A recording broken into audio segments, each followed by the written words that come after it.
Selamat pagi anak-anak, kita bertemu lagi dalam pembelajaran tema 6, subtema 2, yaitu mengenai perpindahan kalor di sekitar kita. Kita mulai dengan itu pelajaran bahasa Indonesia. Membuat peta konsep, teks penjelasan atau eksplanasi. Yang pertama, peta konsep berisi hal-hal penting yang ada dalam bacaan. Hal-hal penting yang ada dalam bacaan. Yang kedua, hal-hal yang harus dilakukan dalam membuat peta konsep dari sebuah teks eksplanasi, yaitu membaca teks dengan cermat dan teliti, menggarisbawahi kata-kata kunci yang dianggap penting, menuliskan kata-kata kunci atau hal-hal penting yang ditemukan. Kemudian berikutnya, mencari makna dari kata-kata kunci tersebut. Lalu yang terakhir, memahami konsep dari kata-kata kunci yang telah diketahui maknanya. Kemudian berikutnya, isi dari teks eksplanasi biasanya terdapat pada bagian urutan sebab akibat atau deretan penjelasan. Sekarang kita lihat mengenai pokok pikiran teks penjelasan atau eksplanasi. Pokok pikiran adalah ide utama dari suatu paragraf dalam suatu bacaan. Pokok pikiran disebut juga pikiran utama. Biasanya terletak di awal, di tengah, atau di akhir paragraf. Cara menentukan pokok pikiran sebagai berikut. Membaca seluruh kalimat dalam paragraf, menandai kalimat awal, akhir, atau kalimat awal dan kalimat akhir paragraf, kemudian menandai pokok pikiran yang terdapat di awal, akhir, atau kalimat awal dan akhir paragraf. Sekarang kita masuk ke pelajaran IPA, yaitu tentang perpindahan panas atau kalor. Perpindahan panas dapat terjadi pada benda bersuhu tinggi ke benda bersuhu rendah. Perpindahan panas terjadi melalui 3 cara. Yang pertama, konduksi adalah cara perpindahan panas melalui zat perantara seperti benda padat. Contoh, logam menjadi panas karena diletakkan di atas api. Lihat gambarnya itu. Yang kedua yaitu konveksi, adalah perpindahan panas yang disertai dengan perpindahan bagian zat perantaranya. Contoh, peristiwa konveksi terjadi pada air di dalam panci yang dipanaskan hingga mendidih. Lihat gambarnya itu. Kemudian yang berikutnya adalah radiasi, adalah cara perpindahan panas dengan pancaran yang tidak membutuhkan zat perantara. Contohnya, tangan akan terasa panas saat didekatkan ke sumber panas, yaitu panas memancarkan langsung dari api ke tangan kita, ya. Berikutnya adalah perpindahan kalor secara konduksi.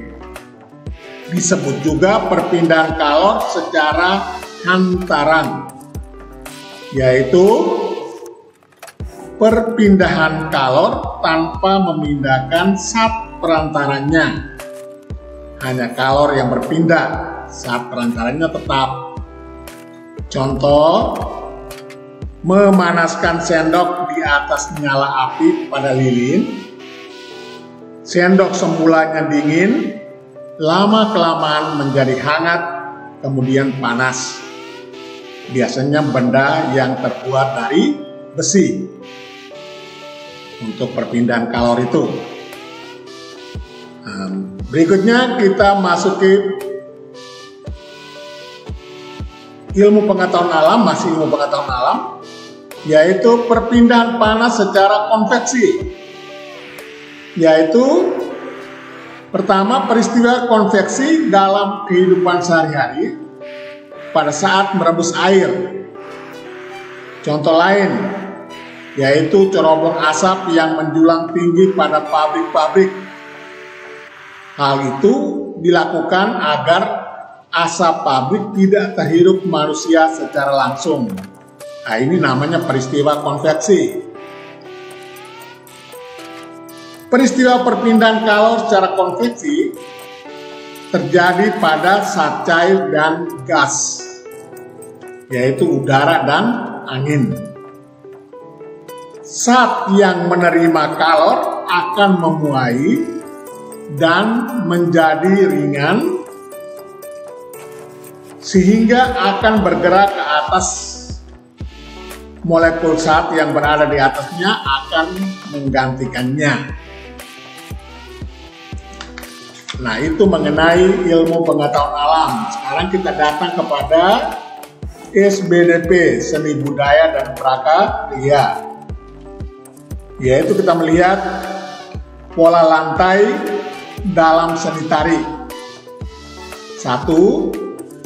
Bentuk atau formasi tertentu yang dibuat penari dinamakan pola lantai. Pola garis dasar dalam pola lantai adalah garis lurus, garis lengkung. Kalau garis lurus itu bisa kita lihat garis lurus secara horizontal, garis lurus secara vertikal, juga garis lurus secara diagonal. Kalau garis lengkung bisa dilihat di situ. Jadi dalam tari pola lantainya dibentuk seperti itu, formasinya seperti itu. Kemudian pengembangan pola lantai lurus dapat berupa pola lantai zigzag, berarti tidak bentuk lurus lagi, tidak lengkung lagi, tapi zigzag. Atau bisa juga segitiga, bisa juga segi 4 dan segi 5. Sedangkan pola lantai lengkung dapat dikembangkan antara lain berupa lingkaran. Angka 8, garis lengkung ke depan dan garis lengkung ke belakang. Nah, ini adalah pola-pola untuk menggunakan garis lengkung. Kemudian kita lihat contoh tarinya, tari kapur sirih dari Bengkulu menggunakan pola lantai garis lengkung. Nah, itu dapat kamu lihat pada gambarnya itu, ya. Di mana dalam memperagakan tarian beserta pola lantainya harus dilakukan dengan percaya diri dan memperhatikan ketepatan gerak serta ketepatan pola. Nah, ini hal-hal yang dalam peragaan harus diperhatikan itu. Kemudian kita datang berikutnya yaitu mengenai IPS, yaitu aktivitas masyarakat dalam upaya pembangunan ekonomi dan sosial budaya di Indonesia. Yang pertama, pemenuhan kebutuhan manusia merupakan salah satu bentuk aktivitas manusia dalam upaya pembangunan ekonomi dan sosialnya. Yang kedua, kebutuhan manusia itu kalian sudah dapat berupa kebutuhan pokok, sekunder, atau tersier. Berikutnya kita datang kepada pendidikan Pancasila dan kewarganegaraan, PPKN, yaitu yang kita bicarakan adalah hak, kewajiban, dan tanggung jawab sebagai warga negara atau warga masyarakat. Kita lihat yang pertama, hak dan kewajiban warga negara itu diatur di dalam Undang-Undang Dasar Negara Republik Indonesia tahun 1945 atau kita biasanya sebutkan UUD 1945. Kemudian mengenai hak warga negara itu sebagai berikut. Yang pertama, setiap warga negara memiliki kedudukan yang sama di mata hukum dan di dalam pemerintahan. Itu tertera di dalam Undang-Undang Dasar pasal 27 ayat 1. Kemudian ayat yang keduanya, setiap warga negara berhak atas pekerjaan dan penghidupan yang layak. Itu pasal 27 ayat 2. Kemudian pasal 28-nya, ini semua termasuk hak ya. Setiap warga negara berhak untuk berserikat dan berkumpul dan mengeluarkan pendapatnya. Berikutnya, setiap warga negara bebas untuk memilih, memeluk, dan menjalankan agama dan kepercayaan masing-masing yang dipercayai, yaitu pasal 29 ayat 2. Itu kebebasan beragama itu. Kemudian, setiap warga negara berhak ikut serta dalam usaha pertahanan dan keamanan negara, pasal 30 ayat 1. Kemudian kita lihat kewajiban. Tadi semuanya itu adalah ada hak satu lagi, yaitu setiap warga negara berhak memperoleh pendidikan dan pengajaran. Seperti kalian yang mengikuti sekolah, itu pasal 31 ayat 1. Nah, itulah hak-hak sebagai warga masyarakat atau sebagai warga negara yang dituangkan di dalam Undang-Undang Dasar 1945. Sekarang kita melihat mengenai kewajiban warga negara sebagai berikut. Yaitu yang pertama, setiap warga negara wajib membayar pajak dan retribusi yang telah ditetapkan oleh pemerintah pusat dan pemerintah daerah. Pasal 23A. Maksudnya apa? Supaya kita bisa menjalankan pembangunan kalau memang kita wajib membayar pajaknya itu. Kemudian yang kedua, setiap warga negara wajib menaati dan menjunjung tinggi dasar negara, hukum dan pemerintahan tanpa terkecuali, serta dijalankan dengan sebaik-baiknya. Pasal 27 ayat 1. Jadi undang-undang ormas juga dia harus mematuhi aturan ini. Kemudian setiap warga negara wajib ikut serta dalam usaha pertahanan dan keamanan negara. Pasal 30 ayat 1. Nah, itu mengenai hak dan kewajiban warga negara. Oke, sampai situ kita akan bertemu kembali dalam pembicaraan untuk materi yang lain. Terima kasih.